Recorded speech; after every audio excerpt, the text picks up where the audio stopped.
欢迎来到轻声慢读。在命运的风里，有人被吹散，有人被吹痛，而也有人只是默默活着。今天就让我们走进余华的《活着》，听一个普通人如何在苦难里把生命撑到最后。如果余华老师就坐在你的对面，你可以向他提一个问题，你会问他什么呢？会不会想要知道这本书为什么叫这个名字？活着。对，他已经被问过好多次。他说活着在语言里充满了力量，他的力量不是来自喊叫，也不是来自于进攻，而是忍受。去忍受生命赋予我们的责任，去忍受现实给予我们的幸福和苦难，无聊和平庸。那活着到底有什么意义呢？余华老师的金句说，人是为活着本身而活着，而不是为了活着之外的任何事物所活着。这就是福贵的故事。在活着里，福贵经历了很多的苦难。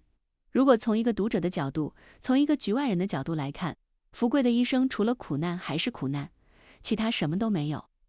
可是让福贵自己来讲讲自己的故事，讲讲自己的一生。他相信自己的妻子是世上最好的妻子，他相信自己的子女是世上最好的子女，还有他的女婿，他的外孙，还有那头也叫福贵的老牛，和那些一起生活过的朋友们。生活中的点点滴滴都值得我们活着。那么活着和生活究竟有什么样的关系呢？先来说说余华，他很有意思。好多人说你的幽默感是不是天生的，他就会抬起眼睛看你一眼，那眼白非常大。他说，我是个没什么幽默感的人，我是在写作里自己创造了自己的幽默感。但是如果在社交网络上刷过他的短视频，你就会发现他简直是个人间段子手，说话很搞笑，常常语出惊人。比如有人问说，法国作家和中国作家最大的区别是什么？你想过吗？余老师说，最大的区别就是法国作家用法语写作，中国作家用中文写作。比如说1998年，他去意大利参加文学论坛，论坛给了个题目，我为什么写作？余华老师站上台，他是这样讲的，说我不想当牙医，我想睡懒觉，还想不上班，所以写小说的稿费能归自个儿，我就选择了写作。你不要以为这是笑话，这也是余华的心里话。余华是浙江海盐人，他的父亲就是医生，所以从小在医院的环境中长大，甚至全家搬进医院住过一段时间，家的对面就是太平间。在这种环境下长大，余华老师说，我就是胆子大，小的时候就不害怕看到死人。这个胆子大的小男孩长大以后当了牙医，他说这是最没有风景的工作，因为每天看的都是别人张大的嘴巴，所以他不喜欢。他羡慕文化馆的员工，因为那些人每天在街上走来走去的采风，看上去非常快乐和自由。余华就想，我也要进文化馆，所以他开始写小说。那最后呢？小说出了名，他如愿以偿地进了文化馆。现在他定居在北京，专心写作。活着这本小说是余华老师的代表作，也曾经被张艺谋改编成了电影。小说活着能够在海外引起那么多的关注，和电影非常有关系。这部小说只有12万字，放在长篇里，它算是阅读非常容易的。那活着的魅力到底在哪里呢？很多看过《活着》这本书的人说，这是一个很惨的故事，但其实不是这样的。余华老师自己讲，他说，活着讲述了一个人和他的命运之间的友情，这是最为感人的友情，因为他们互相感激，同时也互相仇恨，他们谁也无法抛弃对方，同时谁也没有理由抱怨对方。他们活着时一起走在尘土飞扬的道路上，死去时又一起化作雨水和泥土。这句话对我的震动特别大，在此之前我从来没有想过，一个人和他的命运究竟是什么样的关系。是余华的这段话让我看到了不一样的世界，这也是文学的力量。那回到这本书，在主人公徐福贵的身上究竟发生了什么呢？故事开头就写，我比现在年轻10岁的时候，获得了一个游手好闲的职业，去乡间收集民间歌谣。那一年的整个夏天，如同一只乱飞的麻雀游荡在知了和阳光充斥的村舍田野。我到处游荡，已经弄不清楚哪些村庄我曾经去过，哪些我没有去过。我走进一个村子时，常会听到孩子的喊叫，那个老打哈欠的人又来了。你把眼睛蒙起来，然后想一下，这是谁在说话？像不像余华本人？他以前在文化馆工作，确实需要出去采风。他似乎让自己到处闲逛的时候，就遇见了一个老头。这个老头牵着牛在耕地，他就是福贵。那福贵是个什么样的人呢？余华给了2个形容词：第一，阔少爷；第二，败家子。福贵生在有钱的人家，他说：“我们徐家有100多亩地，从这里一直到那边工厂的烟囱都是我家的。我爹和我是远近闻名的阔老爷和阔少爷，我们走路时鞋子的声响都像是铜钱碰来撞去的。”这句话很妙，我就想起张爱玲原来在写她从自己的家里反抗父亲逃出来，说她的鞋子敲在水泥地板上，每一声都像一个响亮的吻，多得意。福贵说：“我女人家真是城里米行老板的女儿，她也是有钱人家出身。”太有意思了。为什么有意思？这是余华老师非常特殊的语言。那个好的作家，他的语言是有自己的气味的，就是你把他的名字遮着，你也能认出他。所以余华就特别擅长用简单质朴的语言把一个场景写活。比如他写福贵和妻子家珍结婚，书里说，有钱人嫁给有钱人，就是把钱堆起来，钱在钱上面哗哗的流。这样的声音我有40年没有听到了，太有画面感了，对吧？有钱人家的结婚多么风光，但是40年没有听过这样的声音。显然福贵家已经家道中落了，这当然因为福贵是个败家子。那他怎么成为败家子的呢？从小时候起，父亲就说福贵是他的孽子，私塾先生说他朽木不可雕也。福贵念私塾的时候倒是非常开心，最开心的事儿是私塾先生叫他起来念一段书，他就站起来，拿着本线装的千字文，对私塾先生说：“好好听着，爹给你念一段。你看这是不是个败家子？而且就是个熊孩子，不好好念书就算了，还不尊重人，占先生的便宜，真是孺子不可教也。”但是福贵根本不在乎，为什么呢？我家有钱，我是徐家仅有的一根香火，我要是灭了，徐家就得断子绝孙。所以福贵活着好像就是天在捧他，所以他上学从来不走路，都是家里雇一个长工叫长根背着他去。放学的时候，长根又已经恭恭敬敬地等着他了。他骑到长根的背上，还拍拍长根脑袋，说一声：“长根跑呀！”你看他这种娇贵气，根本就是拿下人当马用。长根在他眼里，可能就是个会动会说话的动物。他从来没有把长根当作是同样的人类，活脱脱一个被惯坏了的熊孩子。他果然是个败家子，长大后吃喝嫖赌样样俱全。福贵少爷来了，梳个油腻腻的大背头，在城里吃喝玩乐，10天半个月不回家，当一天和尚撞一天钟，整日昏昏沉沉，有气无力。每天早上醒来犯愁的，就是这一天该怎么打发。福贵当然根本不会干活，也从来不想着要干活赚钱，反正家里有钱。那爹爹看见他这个样子，唉声叹气，训斥他没有光宗耀祖。但福贵本人一点也不愧疚，他对自己说：“凭什么让我放着好端端的日子不过，去想光宗耀祖这些累人的事？再说我爹年轻的时候也和我一样，我家祖上有200多亩地，到他手上一折腾，就剩100多亩了。”于是福贵就跟他爹说：“您别犯愁了，我儿子会光宗耀祖的。”他娘听了这话就痴痴的笑，偷偷的告诉福贵说：“你爹年轻的时候也这么对你爷爷说过。”福贵心想就是嘛，他自己干不了的事硬要我来干，我怎么会答应？这小说真是写得太好看了，但是它又非常真实，我每次读到这一段就痴痴的笑，觉得真幽默。那接下来，没想到福贵这么有恃无恐，就总觉得好日子还长着，但并不是这样。祖上传下来的100多亩地，还真的全毁在了福贵的手里。100亩地可不少，那福贵少爷是怎么把100多亩地的家产都败光了呢？这其实也还蛮需要能力的，那当然是赌博。所以有一些事真的是不能碰，一旦你碰了，可能就收不住了。也就是说，当你上了这个桌，桌子什么时候转，什么时候停下来，那可就不由你了。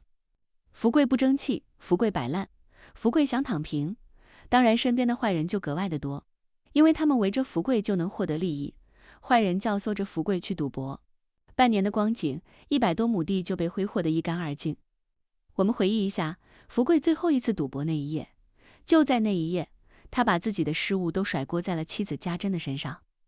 那我们来说说家珍吧。家珍可能是活着这个故事里面最为让人同情的角色，也是最沉默的那一个。她代表了过去中国家庭妇女的一个典型形象。家珍是个什么样的人呢？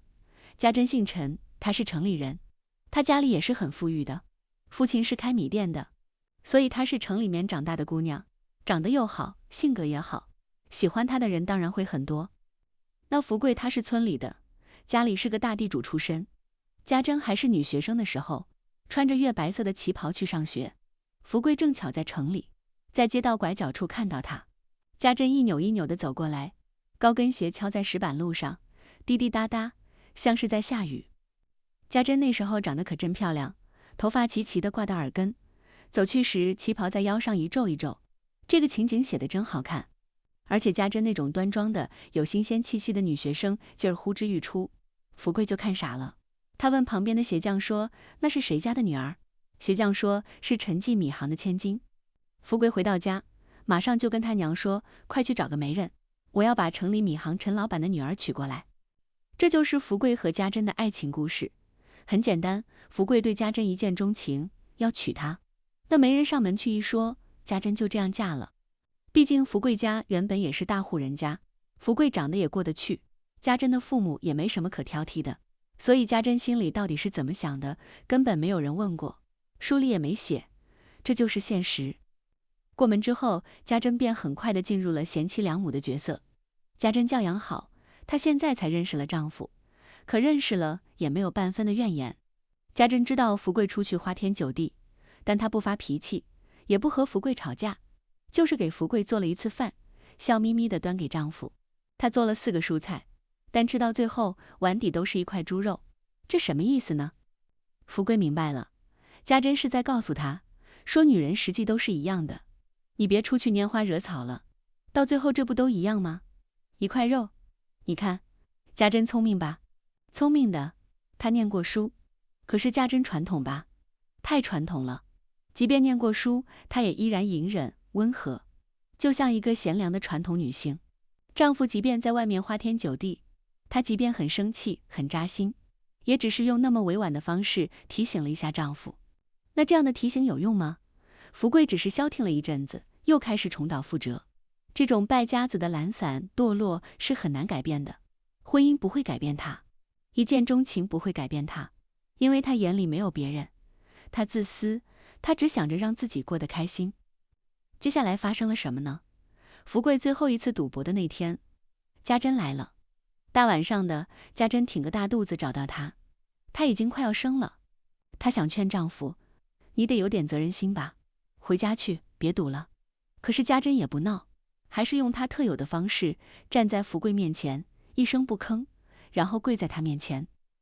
这时候天都快黑了，这还是家珍后来告诉福贵的，因为一个赌徒根本不关心天是亮的还是黑的，他只管昏天黑地的赌，不知道收手。那一天福贵手气特别好，他正玩得高兴，家珍这么一来，福贵就火了，心想我儿子还没生出来，你就跪着了，这太不吉利了。福贵就对家珍说：“起来，起来，你给我起来。”家珍还真听话，她立刻站起来了。福贵就说：“你来干什么？还不快点给我回去！”说完，福贵就不管家珍了。家珍又站在旁边扯扯福贵的衣服，福贵一看，家珍又跪在地上了。这一次家珍开口说话了，她细声细气地说：“你跟我回去。”福贵想，这要我跟一个女人回去，家珍这不是存心出我的丑吗？怒火一下子就上来了。他一点也不珍惜这个女人，他为什么怒呢？怒是因为你让我没面子了。一个男人怎么能听女人的话呢？这个时候跟男人的有出息没出息没关系，和女人漂不漂亮也没关系，和我们俩的感情也没关系，我就是不能听你的，这么多人看着呢。福贵看看龙儿，这就是和福贵一道赌博的狐朋狗友，大家都笑着看着福贵。那福贵就对家珍吼道：“你给我滚回去！”家珍不怒，也没什么改变，他还是说：“你跟我回去。”福贵就给了家珍2巴掌，家珍的脑袋像是拨浪鼓那样的摇晃了几下，挨了打，他还是跪在那里说：“你不回去，我就不站起来。”要到很多年以后，不过已经上了年纪了，他回忆起这件事儿，说：“现在想起来叫我心疼啊！我年轻时候真是个乌龟王八蛋，这么好的女人，我对她又打又踢，但在当时，还是那个福贵，是那个年轻的福贵，赌博赌红了眼，他哪里会在乎老婆？在他看来，家珍简直不可饶恕。福贵一直打他，打到最后，他自己觉得没意思了。家珍披头散发，眼泪汪汪地捂着脸，还是不走。福贵从迎来的钱里抓出一把，让旁边的人把家珍拖出去。他对那些人说，拖得越远越好，有钱能使鬼推磨，使钱的人和推磨的鬼就把家珍拖出去了。家珍被拖出去的时候，双手紧紧地捂着凸起来的肚子，那里面是福贵的孩子，都7个月了。家珍没喊也没叫，就这么被拖到了大街上。那2个人把他拖到这儿，就扔下不管了。家珍扶着墙壁站起来，天完全黑了，他一个人慢慢地往回走。这个形象以后就贯穿了家珍整个的命运，他总是这样，在黑暗的地方一个人慢慢地坚持。福贵说，后来我问他，他那时候是不是恨死我了？家珍摇摇头说，没有。书里写，我的女人抹着眼泪，走到他爹米行的门口站了很长时间。他看到他爹的脑袋被煤油灯的亮光印在墙上，他知道他是在清点账目。家珍会怎么样？去找娘家人帮忙吗？去找娘家人报仇吗？他站在那儿呜呜地哭了一会儿就走开了。这就是一个怀孕的家珍跟她的废物丈夫之间的一段往事。那天晚上，家珍一个孤身女人怀着7个多月的身孕，这肚子里就是福贵的儿子，后来起了个名字叫有庆。她慢慢的一个人往回走，一路上到处都是狗叫，下过一场大雨的路坑坑洼洼。家珍走了10多里的夜路才回到家，真是太心酸了。可这一切，福贵在当时根本不知道，他也不关心。他回忆的是什么呢？说家珍那天晚上被拖走之后，我就开始倒霉了。我连着输了好几把，眼看着桌上小山坡一样堆起的钱，像洗脚水一样倒了出去。赌徒的心里非常可怕，越输越急，越输越想赢，所以他就一直不停地继续赌，总想着老子得翻盘，总有翻盘的那一天，直到一无所有。那一次，福贵一直赌到天亮，赌得头晕眼花，胃里直往嘴上冒臭气。那最后一把，福贵押上了平生最大的赌注。他吐一口唾沫，洗洗手，心想千秋功业全在此一掷。他正要去抓骰子，是龙二伸手挡了挡，说：“慢着。”龙二招来了一个跑堂，吩咐说：“给徐家少爷拿块热毛巾来。”福贵是后来才知道，那个跑堂已经被龙二买通了。福贵拿热毛巾擦脸的时候，龙二偷偷地换了一副骰子。福贵可一点都没察觉，换上来的骰子里面可是有机关的。是什么？那骰子里面掏空了，灌了水银。龙二一拍一掷，水银就往下沉，骰子一头重一头轻，滚几下就会停在7点上，这是最大的点数。龙二一扔骰子，果然7点大通吃。福贵的脑袋嗡的一下，这次可输惨了，怎么办呢？败家子就是这样，反正可以赊账。他一想就宽了心，立即不当回事儿，站起来对龙二说：“先记账吧。”以往的福贵去赌博一直是赊账的，他可是徐家少爷，开赌房的人都知道他家有钱有地，所以任凭他赊，从不提醒。这些人当然不是为福贵考虑，对他们来说，上门的客人输得越多，当然越好。所以我为什么要提醒你已经欠债了呢？你就是不应该想起自己欠债了，你欠的越多，我就赚的越多。这一次福贵又甩甩手说：“记账。”龙二却摆了摆手不答应了。他让福贵坐下，他说：“不能再让你赊账了，你把你家100多亩地全输光了，再赊账，你拿什么来还？”福贵听完后，一个哈欠都没打完，他吓住了，连声说：“不会，不会。”他不相信自己能欠了这么多的钱。刀不架在脖子上，人都看不见即将发生的事情。龙二就叫来另外2个债主，拿着账本1/5、1/10算。算到一半，福贵说：“别算了。”他知道发生了什么，也不敢再往下看，就像制温机似的走了出去。从前的富家少爷现在彻底破产了，家里的100多亩地被他输个精光，可他还得回家呀。回到家，福贵扑通一声跪下，呜呜地哭。他对家珍说：“家珍，我完蛋了，我把家产都输光了。”接着开始口吐白沫。他为什么对家珍说？那他还能跟谁说呢？他还敢跟谁说呢？父亲气冲冲地在外面喊说：“孽子，我要剐了你！”可是老头才走到门口，就摔在地上气昏过去了。他爹早就没能力管他了，这一气在床上一躺就是3天。第一天他爹呜呜的哭，第二天不哭了，开始叹息，一声声的传到福贵耳朵里。父亲说了一段很悲哀的话，他说，从前我们徐家的老祖宗不过是养了一只小鸡，鸡长大变成了鹅，鹅长大变成了羊，再把羊养大，羊就变成了牛，我们徐家就是这样发起来的。他顿了顿又说，到了我手里，徐家的牛变成了羊，羊又变成了鹅，传到你这里，鹅变成了鸡，现在连鸡也没了。爹说到这里，嘿嘿地笑了起来，笑着笑着就哭了。他向福贵伸出2根指头，徐家出了2个败家子。这一段真是太生动了，一个杰出的作家就可以用这么平实的活灵活现的句子，把大家族的兴衰勾勒了出来。福贵回首往事的时候会发现，在赌房的这一夜，他觉得倒霉透了，可是对他的人生来说却是最高点。这一夜过后，他的人生才一直在走下坡路，没有过一天好日子。那福贵的生活在徐家破产之后发生了什么样的改变呢？中国有句老话说，屋漏偏逢连夜雨，讲的就是不幸的事会一件接一件的发生，它不会饶过你。其实连阴雨并不可怕，可怕的是屋漏，因为你没有了抵挡的能力，你没有了反抗的能力，所以不幸就显得更为悲惨。自从福贵输光了家产之后，他们家的情况就急转直下，随着金钱一同离开的，似乎还有他们家的运气。家里的每个人都遭致了悲惨的命运，一件接着一件。先是爹爹死了，父亲死得非常可怜，他是在上厕所的时候死了。一个大户人家的老爷，本来养尊处优，天天花天酒地，如今死在了农村那种老式的粪坑边上。接着是家珍被抢走了，家珍的父亲冲到福贵家，后面是一台披红戴绿的花轿，10来个年轻人敲锣打鼓拥在两边，家珍的父亲就板着脸，把大肚子的家珍用花轿接走了。这是岳父要把自个儿的女儿连根带走，仿佛家珍是又出嫁了一次。岳父就对着福贵喊，畜生，从此以后家珍和你一刀两断，我们陈家和你们徐家永不往来。福贵有2个孩子，大女儿叫凤霞，儿子有庆，此刻正装在家珍的肚子里。凤霞并没有被外公接走，她还小，每天笑嘻嘻的，也搞不清楚家里发生了什么事儿。她就问福贵说，爹，一张桌子有4个角，削掉1个角，还剩几个角？福贵说，还剩3个角。凤霞就高兴的咯咯乱笑，她说，错了，还剩5个角。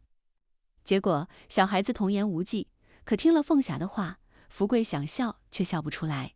自己的家里原先4个人，就是这4个角，家珍一走，就等于是削掉了1个角。况且家珍肚子里还怀着孩子，福贵就对凤霞说，等你娘回来了，就会有5个角了。愿望是美好的，但现实很冰冷，身体的饥饿非常真实。福贵一穷二白，所有值钱的东西都拿去变卖了，粮食还是不够吃，只好出去挖野菜田鸡。福贵想，这也不是办法呀，找人借吧。他就去求龙二。还记得龙二吗？就是福贵的那个赌友。以往福贵是徐家少爷，可是现在龙二赌博赢到了福贵家的地，他转眼成了地主，福贵反而得叫他少爷了。龙二觉得自个儿挺厚道，虽然我赢了你全部的家产，还有你家的大宅子，我觊觎已久，我设了局让你钻进来，可是你来求我，这不做人还是得讲究点情分呢。他就租给了福贵5亩好田，他说你种地吧。可是福贵哪里会种田，他之前上学都自己不走路，要别人背的，就是每天起早贪黑的拼命种田，种得手脚出血，他也赶不上别人。福贵现在终于理解了生活究竟意味着什么，那就是活着。之前他只穿丝绸的衣服，破产之后才第一次穿粗布衣。刚一上身，他觉得浑身不自在，身上的肉被磨来磨去。但是穿得多了，习惯了，再回过头去穿原来的那些绸衣裳，反而又穿不惯了。原本觉得丝滑柔顺的绸缎，福贵却说滑溜溜的，像是穿上了鼻涕做的衣服。你看，人适应环境的能力多强，这是活着的基础。几个月后的一天，福贵听说老婆家珍生了。家珍不是被岳父接回了娘家吗？现在还生了个儿子。福贵一听就高兴了，这是给我福贵生了个儿子。那家珍记仇吗？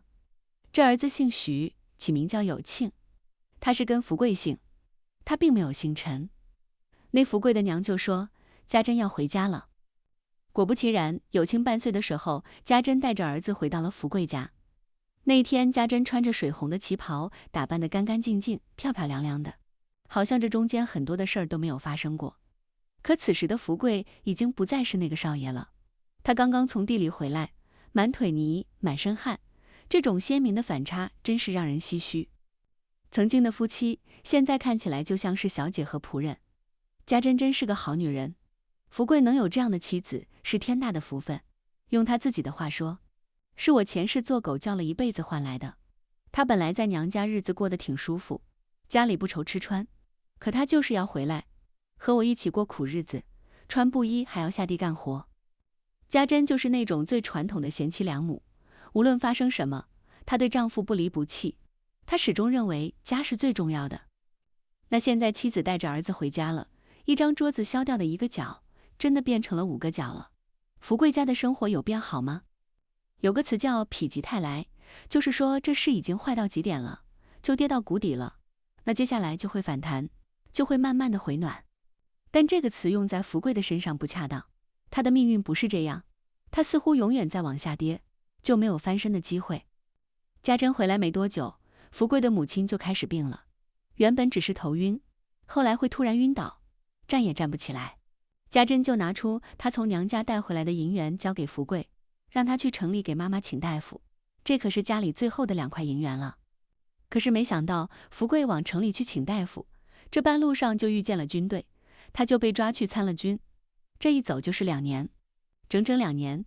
等到福贵终于回到家里，母亲早已不在人世了，家珍还在，一个人拉扯着一对儿女，孤儿寡母，他们到底经历了什么，不用问都能想得到。而且福贵回到家会发现，他女儿凤霞怎么不会说话了。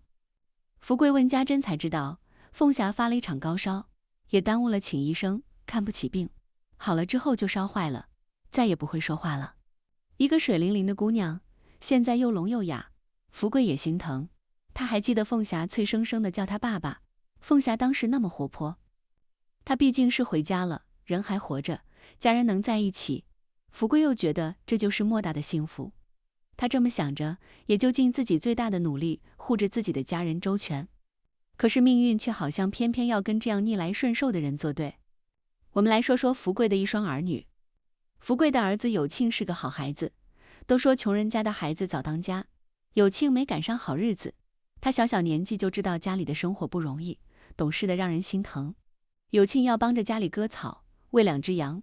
天蒙蒙亮的时候，家珍就把有庆叫醒，把一把镰刀扔在篮子里，有庆就一只手提着，一只手搓着眼睛，跌跌撞撞地走出屋门去割草。等到有庆割了一篮子草回来，上学就快迟到了，他就这样急忙抓个馒头或者别的什么，边嚼就边往城里跑。一上午的课结束了，中午有庆又跑回家割草，为了羊再吃饭，上学自然又来不及了。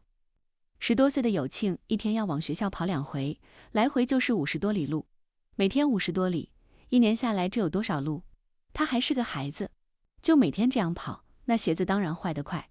福贵拿起有庆穿了2个月的鞋一看，哪儿还是鞋呀？鞋底磨穿了不说，连鞋帮都掉了。家珍心疼儿子，鞋子坏了就给他纳新的。福贵就眼看着家珍每天干完家里家外的活，还得纳鞋底，累得都没力气说话了。福贵也心疼家珍，就把有庆揪过来警告他，说你再这样穿鞋，我就把你的脚砍掉。这么一说，下次有庆去上学的时候，就光着脚丫跑，到了学校再穿上鞋。有一次下雪了，有庆还是光着脚丫在雪地里吧嗒吧嗒地往学校跑。福贵看见了又心疼，就说那是鞋，不是手套，你给我穿上。有庆这才穿上鞋。福贵就跟他挥挥手说，你走吧。有庆转身往学校跑，跑了没多远，又把鞋脱下来揣在怀里，他舍不得。就这样，有庆天天跑，还跑出名堂了。有次学校比赛跑步，初中和小学一起比，有庆一个4年级的孩子跑得飞快，比他大4、5岁的孩子都被他甩掉了1圈。有庆第一个跑完了比赛，跑了10圈，和没事人一样。体育老师高兴极了，就给有庆买了一把糖。那时候的糖可真是金贵。体育老师亲自到家里拜访福贵和家珍，说有庆将来有出息，能当运动员，去和外国人比赛跑步。福贵其实心里面觉得特别自豪，可是话说出口又变味了。他对儿子说：“你给我，给你娘，你姐姐争了口气，我很高兴。可我从没听说过跑步也能挣饭吃。送你去学校是要你好好念书，不是让你去学跑步的。跑步还用学，鸡都会跑。”这就是中国传统的父爱，你看多不会表达。可是福贵心里还是爱有庆的。有庆原本眼睛亮闪闪的，以为父亲会夸他。听了这番话，脑袋马上就垂下来了，一声不吭地出门割草。这种典型的中国式家长，因为自己在成长的时候并没有过爱的教育，所以在情感表达的时候也极其的吝啬，一句表扬的话都不肯说。但是有庆他真是个太好的孩子，父亲对他这么严厉，他最大的反抗就是不理你了。但是割草、上学、帮家里干各种活，一件事都不落。后来有一天，家珍突然病了，走2步就走不动，身体没力气，去医院一看，说是软骨病。医生说这种病谁也治不了，让福贵把家珍带回家，尽量吃好一点。但家珍的病情还是越来越重。那个年代干活是要记工分的，家珍能干，每次都记8分。可是现在没力气了，干不了重活，只能得4分。那没有工分就意味着没饭吃，家珍特别愧疚，觉得自己拖累了整个家，觉得自己是吃白饭的。有庆看在眼里，过几天就来跟福贵说：“我不想念书了。”这孩子是知道家里负担重，他想回来帮着干活，记工分，就不去念书了。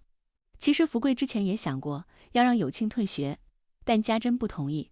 中国式的父母虽然不会表达爱，可是他依然认为孩子应该有未来，应该念书，这样才能够不像他们一样吃那么多的苦。福贵就对有庆说：“你不好好念书，我就宰了你。”说过这些话，福贵也有些后悔。有庆是为了家里，这孩子只有12岁就这么懂事了，福贵又高兴又难受。又一次进城卖柴的时候，福贵就花了5分钱给有庆买了5颗糖，这是他这个做爹的第一次给儿子买东西。结果路过有庆的学校，福贵就去教室里看有庆，一眼就看到有庆在课堂上嘻嘻哈哈的拿东西扔前面的小孩。福贵立刻就暴怒了，他就觉得你怎么不学好？我这么辛苦，你妈那么辛苦，就是为了让你能念书。他冲进教室，当着所有人的面扇了儿子2巴掌，破口大骂。这件事过后，那5分钱的糖就不甜了，父亲跟儿子的关系慢慢的变得疏远。有庆再看到父亲，脸上的笑模样就少了。有庆念到5年级的时候，家珍的身体慢慢的好转了一些，可是有庆就出事了。那是一天下午，有庆学校的校长，一个女人，在医院里生孩子的时候大出血，一只脚都跨到阴间去了。学校的老师就把5年级的学生马上集合到操场上，组织他们去医院献血。孩子们一听说是给校长献血，高兴得像要过节了。一些男孩子当场就卷起袖管。他们一出校门，有庆就脱下鞋子，拿在手里就往医院跑。他跑步跑得比谁都快，所以第一个赶到了医院。验了血之后，他和校长的血型对得上，有庆高兴的脸都涨红了。他就跑到门口对外面的人叫，说要抽我的血了。本来献血也没什么，可是医院里的人为了救这个校长，这个校长可是县长的女人，一抽上血就不停了。抽着抽着，有庆的脸就白了，后来连嘴唇也白了。他哆嗦着说：“我头晕。”抽血的人对有庆说：“抽血都头晕。”有庆的嘴都青了，针头还没拔下来。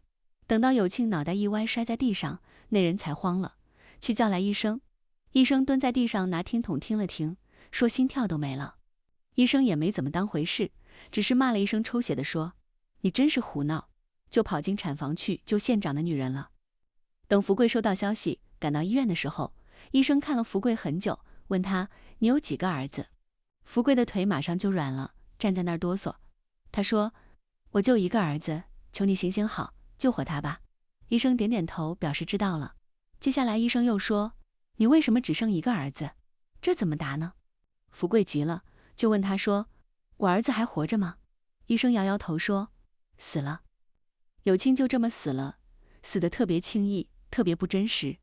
有庆的尸体被放在一个小屋子里，小小的，瘦瘦的，身体都硬了。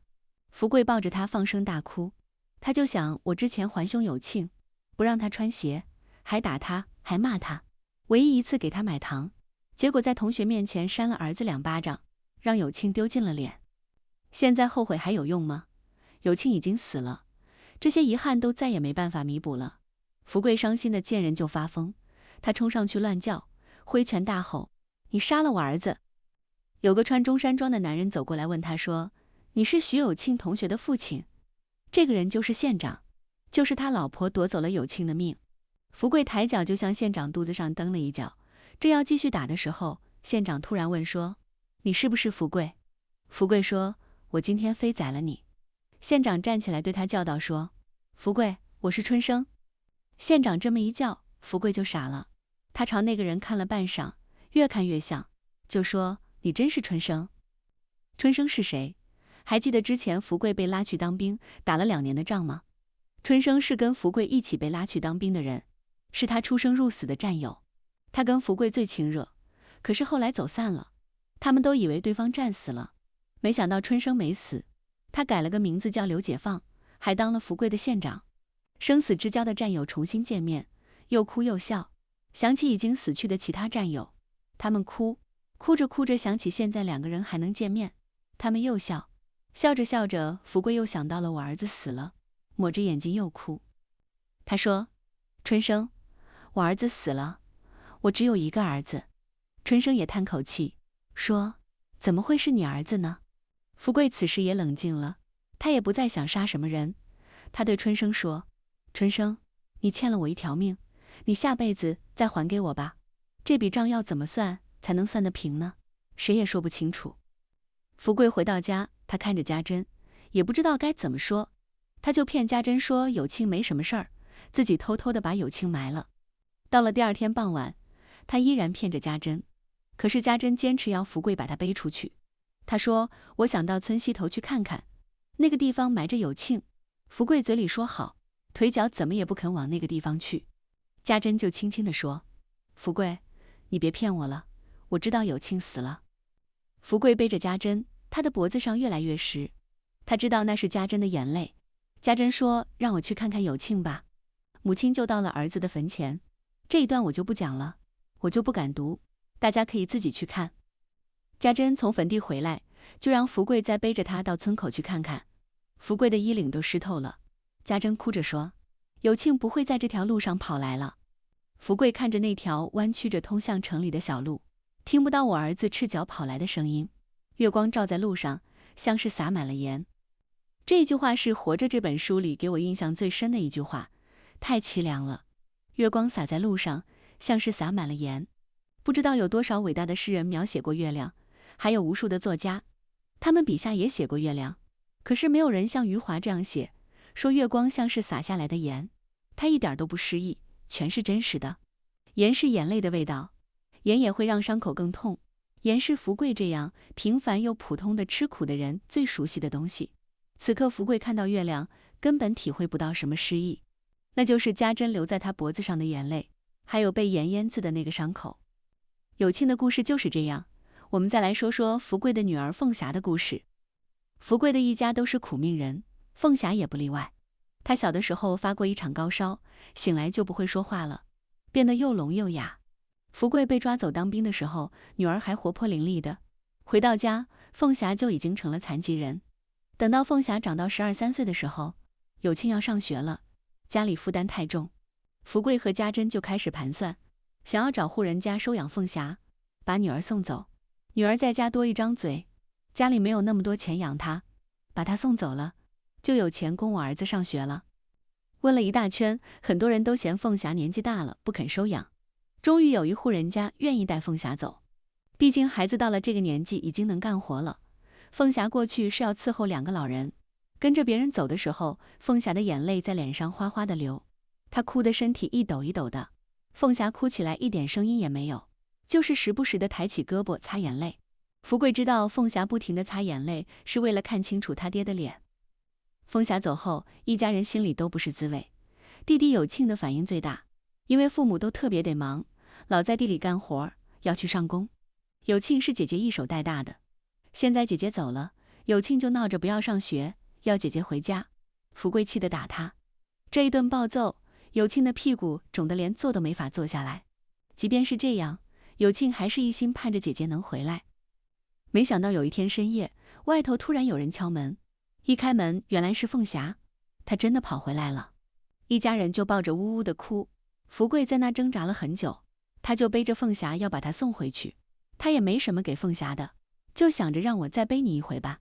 凤霞也不说话，她不会说话，可是她一点都不反抗，她就安安静静地趴在福贵的背上，任凭他爹把她背回去。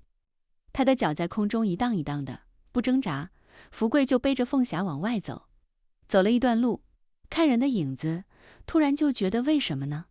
就是全家都饿死，也不送凤霞回去。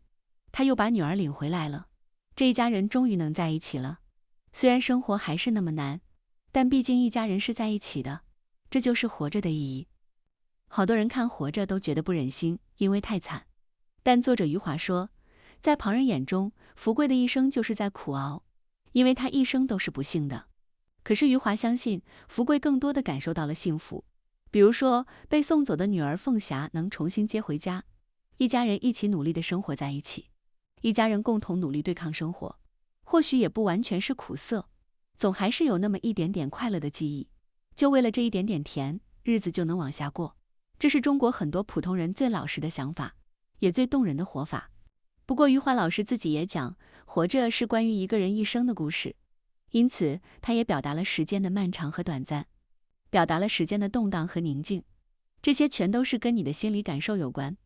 在福贵漫长的一生里，他不得不面对新的痛苦，但一直想要在漫长的日子里找到短暂的快乐。在有庆没了以后，家珍的病情更严重了。孩子就是希望有庆走了，家珍的希望一下子少了一半。福贵形容妻子说，有一阵子看上去他真是不行了，躺在床上喘气都是呼呼的，眼睛整天半闭着，也不想吃东西，每次都是我和凤霞把他扶起来，硬往他嘴里灌着粥汤。家珍身上一点肉都没有了，扶着他就跟扶着一捆柴火似的。生产队的队长来过福贵家2次，看到家珍的模样，队长就帮忙请了医生过来给家珍看病。医生摸了半天都没摸到家珍的脉搏，吓了一跳，然后站起来对福贵说，你准备着办后事吧。福贵差点没栽到地上，他跟着医生走到屋外说，我女人还能活多久？医生说出不了1个月。那些天，家珍天天躺在床上，有时感觉快不行了，有时又好一点。福贵已经在张罗着借钱给家珍打一口棺材，跟别人一说这事儿，福贵就掉眼泪。令人惊喜的是，躺了20几天，家珍竟然从床上坐起来了，还说饿了，想喝粥。人只要吃东西那就没事了。过了一阵子，家珍坐在床上能干点针线活了。照这样下去，福贵觉得家珍没准又好了呢，就能下床走路了。这颗心一落地，福贵也撑不住了，他一下子就病倒了，插秧的时候昏倒在地上，头发全白了。这下可苦了凤霞，2个大人都病了，躺在床上要照顾，凤霞还要挣工分养家糊口，不然就没东西吃。一个17、18岁的姑娘要撑着这个家，像陀螺一样连轴转，转个不停。福贵就开始想，凤霞也差不多到了嫁人的年纪，总不能老在家里被父母困住吧。这时候刚好发生了一件事儿，就是村里王家3儿子娶亲，大家都说新娘子漂亮。被迎进村子那天，新娘子穿着大红的棉袄，脸蛋红扑扑的，特别顺眼。凤霞那会儿在田里干活，一看到这情景就看呆了，2个眼睛连眨都没眨。福贵看着女儿的样子，就知道凤霞是羡慕的，她年纪到了，不会不知道这些谈情说爱的事儿。可是凤霞看着看着，竟然就走过去，走到新娘旁边，痴痴地笑着和新娘一起往前走。人家新娘是朝着新郎走的，人家是结婚，那凤霞这一跟着就显得很不合适，再加上凤霞的衣服浑身都是补丁，就显得特别可笑。这下村里的年轻人都笑翻了，他们本来就爱嘲弄凤霞，因为凤霞是哑巴，吃了亏也说不出。现在年轻人更加叫着喊着说凤霞想男人了，就开这种难听的玩笑。其实凤霞是听不见的，但福贵气坏了，拉着凤霞就往家里走。凤霞只是听不见，说不了话，但是她很聪明，她一看父亲的脸色就知道发生了什么坏事。她低着头跟着福贵往家里走，走到家门口，眼泪就掉下来了。福贵心疼，也不知道该怪谁。这件事过后，他就跟家珍商量着，一定要把凤霞给嫁出去，哪怕是缺胳膊断腿的男人，只要他想娶凤霞，我们都给。可是谁愿意娶凤霞呢？福贵就去求生产队队长帮忙着打听，没想到还真找到了。那个人是县城里的人，搬运工，挣钱很多。福贵一听条件这么好，都不敢相信，觉得队长是在闹着玩。队长说，没哄你，他叫蛙儿喜，是个偏头，脑袋靠着肩膀，怎么也立不起来。队长一说是偏头，福贵就信了，他赶紧说，你让他来看看凤霞吧。听到这儿会觉得有点替凤霞伤心，可是福贵是个做爹的，他的心里我们也都能理解。他知道凤霞的问题，他也不敢相信说有一个特别好条件的人就愿意来娶了凤霞，所以凤霞就这么样被安排了。那么蛙儿喜是个好人吗？没想到这小伙子还真不错。二喜来了，带了一瓶酒，一块花布。他真的是个偏头，脑袋正不起来。可是二喜穿着中山装，干干净净的，他肯定是重视凤霞的，否则不会刻意的打扮。他看着福贵，把左边的肩膀翘起来，又把肩膀向凤霞和家珍翘翘。凤霞一看到二喜这副模样，咧着嘴就笑了。双方进屋见了面，福贵就对二喜说，让你破费了，其实我有几十年没喝酒了。这也很感慨，那个少爷福贵已经死了几十年了。二喜听后嗯了一声，也不说话，就翘着个脑袋在屋里看来看去，看得福贵心里七上八下的。家珍就笑着说，家里穷了一点，这是打圆场。二喜又嗯了一声，翘着肩膀去看家珍。家珍说，好在家里还养着一头羊，几只鸡。福贵和我商量着，等凤霞出嫁的时候，把鸡和羊都卖了，给她办嫁妆。二喜听了还是嗯了一下，福贵都不知道他心里想什么。坐了一会儿，二喜又站起来说要走了。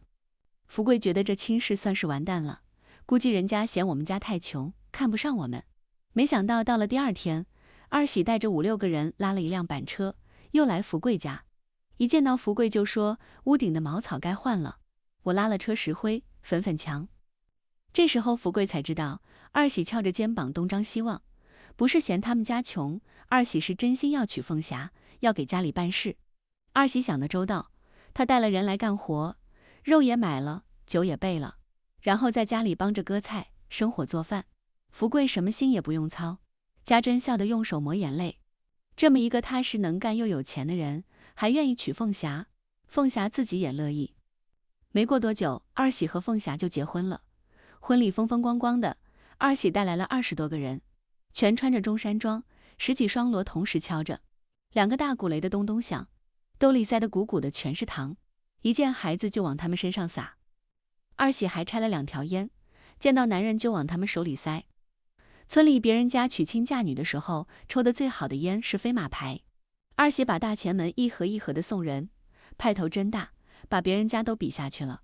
后来过了好多年，村里别的姑娘出嫁的时候还是会说，凤霞出嫁的时候最气派。那凤霞真是摊上好运气了，嫁去城里以后，她的新生活非常幸福。二喜很疼她，凤霞在那个新家里跟邻居往来也非常受欢迎。凤霞聪明，脾气好，模样也好，她跟邻居们学织毛衣，3、4天就跟别人织的一样快了，而且织得又紧又密实，还乐意帮别人织，所以人人都喜欢她。福贵去城里看女儿，邻居们都说凤霞这儿好那儿也好，福贵也开心。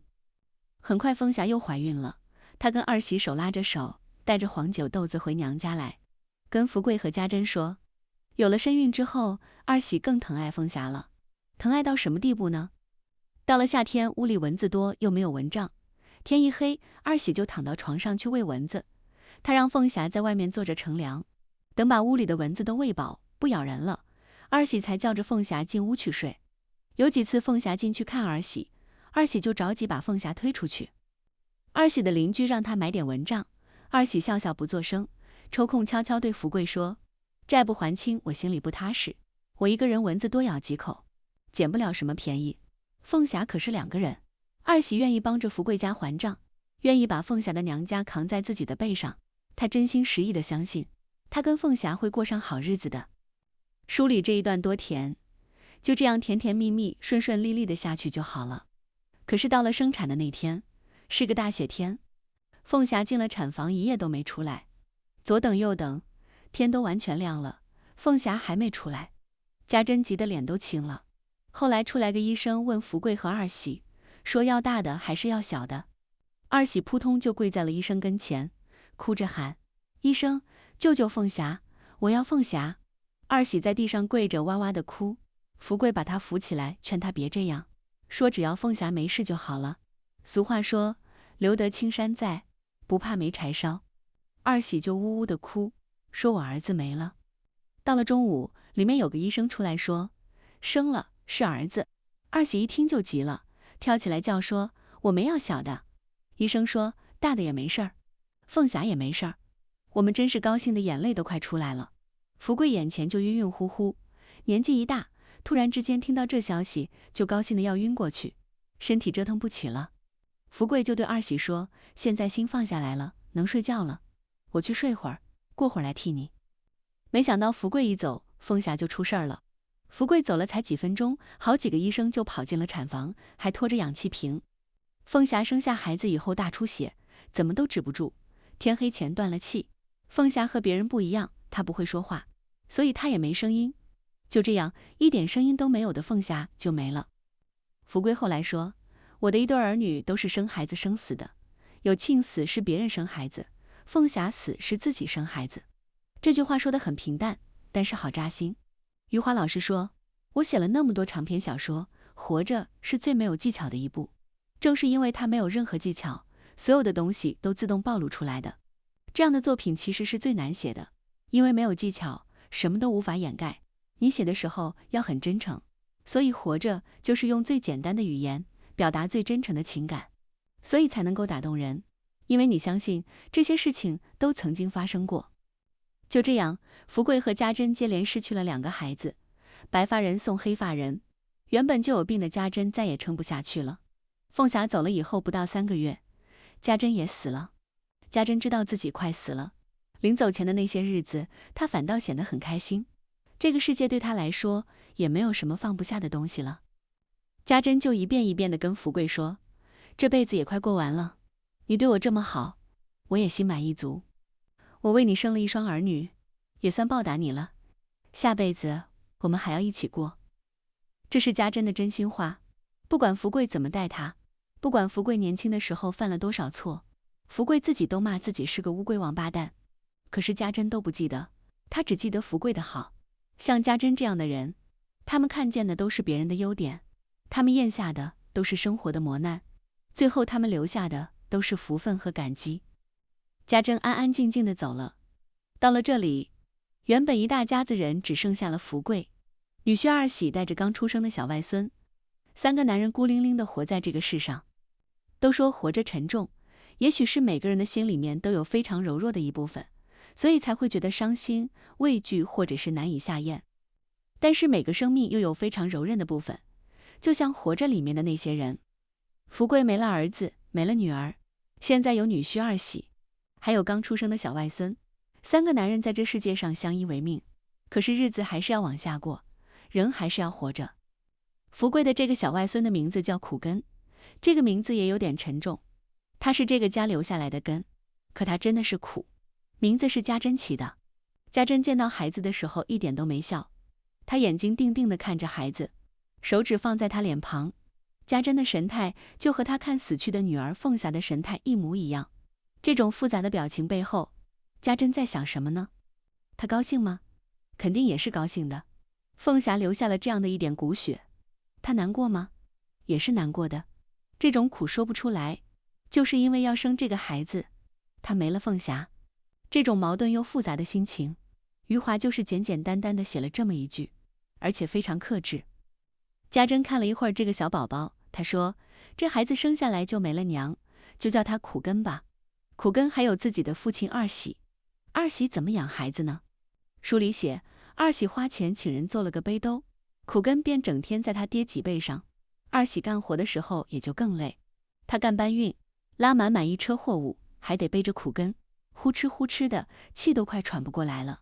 那个包裹里面塞着苦根的尿布，有的时候天气阴沉，尿布没干又没换的，二喜就在板车上绑上3根竹竿，2根竖着，1根横着，上面晾着尿布，一个辛苦的打工人奶爸的形象就在我们眼前了。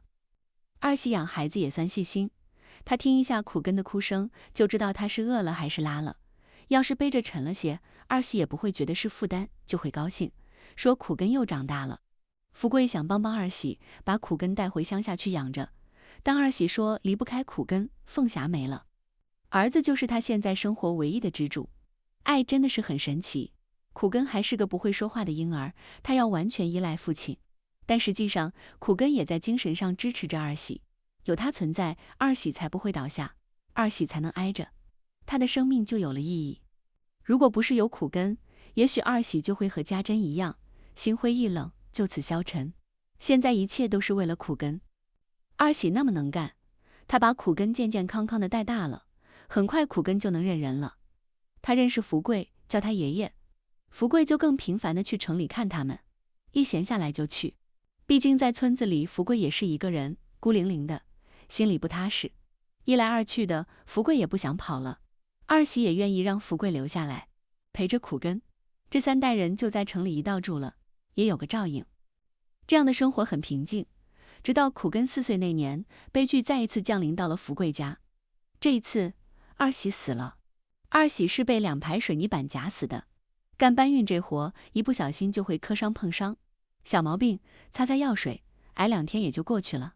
可是这一次丢了命的只有二喜。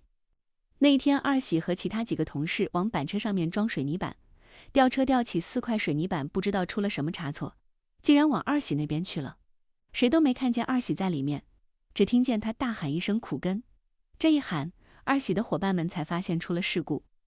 这时候二喜已经死了，身体贴在那一片水泥板上，除了脚和脑袋，身上全都给挤扁了，连一根完整的骨头都找不到。二喜只来得及喊了那一声苦根，这就是他最后的惦记。本来只有3个人的家，现在二喜没了，只剩下福贵和苦根。苦根才4岁，他不明白发生了什么。二喜大喊的时候，苦根听见了，爸爸在叫他。他在不远处的池塘旁边扔石子儿，听见了就答应。叫我干什么？看都没看，继续玩石子。苦根根本不知道，那是他父亲临死前的最后一声大喊。二喜没了，福贵就把苦根带回了村里。到村里的第2天，苦根就问福贵：“是你送我回去，还是我爹来领我？”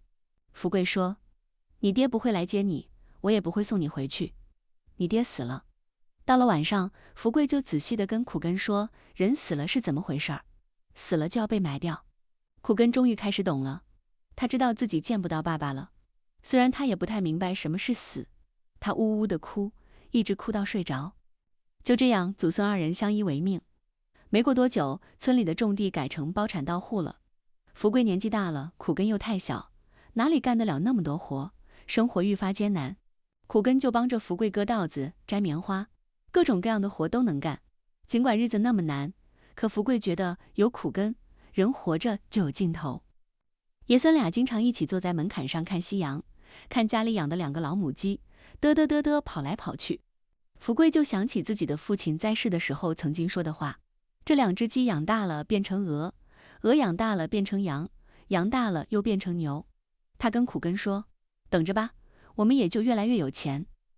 想一想，福贵说的好像是一个很遥远的事情，可人就是这样，拖着拽着困难，一点一点往前挪。但最终，福贵发现好多事情到头来都是一场空。为什么呢？因为苦根也死了。苦根死得很荒唐，他7岁了，他去帮福贵摘棉花。种田是要靠天吃饭的，播种收割都要看天气，棉花是不能淋雨的，所以福贵特别着急，一大早就带着苦根去摘棉花，想着明天是要下雨了，今天得多摘一些。苦根一直摘到中午，说头晕得厉害，一摸额头烫得吓人，福贵这才心疼起来。苦根这是病了，他就让苦根回家休息，给他熬了姜汤，又向别人家借了糖放在里面，还熬了一碗粥，想着让苦根好好的吃一顿。福贵张罗这些事的时候，越想越心疼，这么小的孩子干那么重的活，还没什么好东西吃，所以福贵又去摘了半锅新鲜的豆子，放上盐煮了拿给苦根吃。这一天等到福贵回家，棉花摘完已经是傍晚了，人都要累散架了。可是回到家开了门一看，等待他的却是苦根的尸体。苦根歪在床上，嘴唇都青了，嘴半张着，还能看到里面有2颗没嚼的豆子。苦根是撑死的。福贵说，这孩子不是嘴馋，是我家太穷，村里谁家的孩子都比苦根过得好，就是豆子，苦根也是难得能吃上。我是老昏了头了，给苦根煮这么多豆子，我老得又笨又蠢，害死了苦根。这一家只剩下福贵一个人了，福贵也老了，风烛残年，他一个接一个地送走了自己的亲人们。福贵觉得他的长寿甚至像是一种诅咒，命运偏偏要叫他活着，让他感受到一个一个失去亲人的痛苦。还记得王小波写的那句话吗？说年轻的时候，人想要吃，想要喝，想要去看云，想要过很多快活的日子。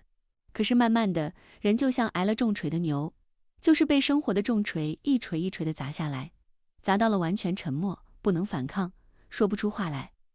福贵的一生也就像是被重锤的牛，那最后他会怎么样呢？小说的开头部分就是在写我和福贵的那场相遇，我来读给大家听。我遇到那位名叫福贵的老人时，是夏天刚刚来到的季节。我在树下睡午觉，起身后看到近旁田里一个老人正在开导一头老牛。我看到老人的脊背和牛背一样黝黑，2个进入垂暮的生命，将那块古板的田地耕得哗哗翻动，犹如水面上掀起的波浪。随后我听到老人粗哑却令人感动的嗓音，他唱起了旧日的歌谣，先是咿呀啦呀唱出长长的影子，接着出现2句歌词：皇帝招我做女婿，路远迢迢我不去，因为路途遥远，不愿去做皇帝的女婿。老人的自鸣得意让我失声而笑。